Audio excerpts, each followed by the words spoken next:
ಆಧಾರಿತ ಮಹಿಳಾ ಉದ್ಯಮಶೀಲತೆಯ ಯಶೋಗಾಥೆ. ಗದಗ ಜಿಲ್ಲೆಯಲ್ಲಿರುವ ಬಿಂಕದಕಟ್ಟಿ ಗ್ರಾಮ ಹುಲಕೋಟೆಯ ಕೆಎಚ್ ಪಾಟೀಲ್ ಕೃಷಿ ವಿಜ್ಞಾನ ಕೇಂದ್ರದಿಂದ 8 ಕಿಲೋಮೀಟರ್ ದೂರದಲ್ಲಿದೆ.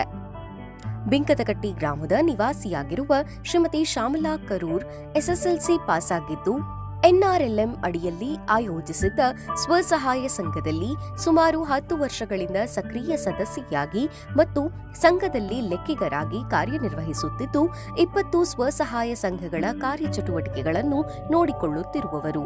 ಶ್ಯಾಮಲಾ ಅವರ ಪತಿ ಪ್ರತಿದಿನ ಬೆಳಿಗ್ಗೆ ಮನೆಗಳಿಗೆ ದಿನಪತ್ರಿಕೆಯನ್ನು ಪೂರೈಸುತ್ತಿದ್ದು, ಬರುವ ಆದಾಯವು ಕುಟುಂಬದ ಜೀವನೋಪಾಯದ ಅಗತ್ಯಗಳನ್ನು ಪೂರೈಸಲು ಸಾಕಾಗುತ್ತಿರಲಿಲ್ಲ.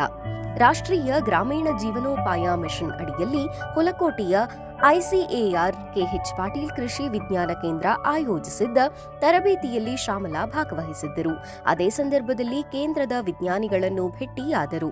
ಅವರ ಆಸಕ್ತಿಯನ್ನು ನೋಡಿ ಕೆವಿಕೆಯು 2021-22ರಲ್ಲಿ ಉದ್ಯಮಶೀಲತೆಯ ಅಭಿವೃದ್ಧಿ ಕಾರ್ಯಕ್ರಮಕ್ಕೆ ಅವರನ್ನು ಆಯ್ಕೆ ಮಾಡಿತು. ಈ ಉದ್ಯಮಶೀಲತೆ ಅಭಿವೃದ್ಧಿ ಕಾರ್ಯಕ್ರಮದಲ್ಲಿ ಭಾಗವಹಿಸಿದ್ದು ಅವರ ಜೀವನದಲ್ಲಿ ಮಹತ್ವದ ತಿರುವಾಯಿತು. ಶ್ರೀಮತಿ ಶ್ಯಾಮಲಾ ಕರೂರ್ ತಮ್ಮ 2 ಎಕರೆ ಭೂಮಿಯಲ್ಲಿ ಮೆಣಸಿನಕಾಯಿ ಬೆಳೆಯುತ್ತಿದ್ದರು.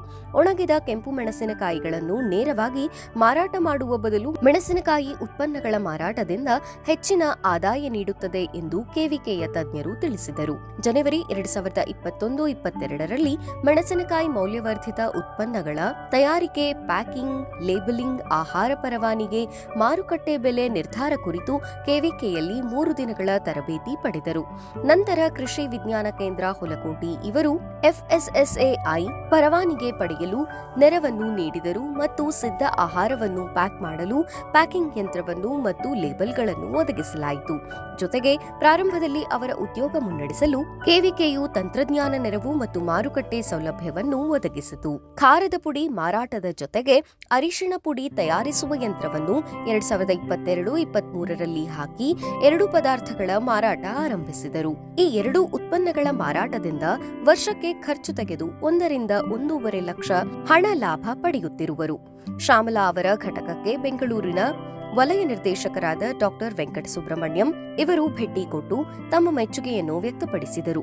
ಪ್ರಧಾನ ವಿಜ್ಞಾನಿಗಳಾದ ಡಾಕ್ಟರ್ ತಿಮ್ಮಪ್ಪ ಅವರು ಕೂಡ ಭೇಟಿ ಕೊಟ್ಟು ಶ್ಯಾಮಲಾ ಅವರ ಪರಿಶ್ರಮಕ್ಕೆ ಮೆಚ್ಚುಗೆಯನ್ನು ವ್ಯಕ್ತಪಡಿಸಿದರು. ಇವೆರಡು ಉತ್ಪನ್ನಗಳ ಜೊತೆಗೆ ಇನ್ನೂ ಏನಾದರೂ ಮಾಡಬೇಕೆಂಬ ತುಡಿತದಿಂದ ಪ್ರಧಾನಮಂತ್ರಿ ಕಿರು ಆಹಾರ ಉದ್ಯಮಗಳ ಬದ್ಧಗೊಳಿಸುವಿಕೆ ಅಡಿ 2024-25ರಲ್ಲಿ 3 ಲಕ್ಷ ರೂಪಾಯಿ ಸಾಲ ಪಡೆದು ಅದರಲ್ಲಿ ರೊಟ್ಟಿ ಮಾಡುವ ಯಂತ್ರ ಮತ್ತು ಹಿಟ್ಟು ಮಿಶ್ರಣ ಮಾಡುವ ಯಂತ್ರವನ್ನು ಖರೀದಿಸಿದರು. ಇದಕ್ಕೆ ಸರ್ಕಾರದಿಂದ ಸಹಾಯಧನ ದೊರಕಿರುವುದು. ದಿನನಿತ್ಯ ಅಂದಾಜು 300ರಿಂದ 400 ರೊಟ್ಟಿ ತಯಾರು ಮಾಡುತ್ತಾರೆ. ಅದರಲ್ಲಿ ಸಜ್ಜೆ, ಜೋಳ, ರಾಗಿ ರೊಟ್ಟಿ ತಯಾರಿಸುತ್ತಿದ್ದು ಪ್ರತಿ ತಿಂಗಳು 20,000ದಿಂದ 30,000 ರೂಪಾಯಿ ಆದಾಯ ಪಡೆಯುತ್ತಿರುವರು. ಇತ್ತೀಚೆಗೆ ಕೆವಿಕೆ ಮಾರ್ಗದರ್ಶನದಲ್ಲಿ ನವಣಿ ರೊಟ್ಟಿ ಮಾಡಲು ಪ್ರಾರಂಭಿಸಿದರು. ಈ ಎಲ್ಲ ಚಟುವಟಿಕೆಗಳಿಂದ ಮನೆ ಖರೀದಿ, ಮಕ್ಕಳನ್ನು ಇಂಜಿನಿಯರಿಂಗ್ ವಿದ್ಯಾಭ್ಯಾಸ ಮಾಡಿಸುತ್ತಿರುವೆ ಎಂದು ಹರ್ಷ ವ್ಯಕ್ತಪಡಿಸಿದರು. ಪ್ರಾರಂಭದಲ್ಲಿ ಉದ್ಯೋಗ ಕೈಗೊಳ್ಳಲು ಮಾರ್ಗದರ್ಶನ ಮತ್ತು ತಾಂತ್ರಿಕ ನೆರವನ್ನು ನೀಡಿದ ಕೆಎಚ್ ಪಾಟೀಲ್ ಕೃಷಿ ವಿಜ್ಞಾನ ಕೇಂದ್ರಕ್ಕೆ ನಾನು ಚಿರಋಣಿಯಾಗಿರುತ್ತೇನೆ.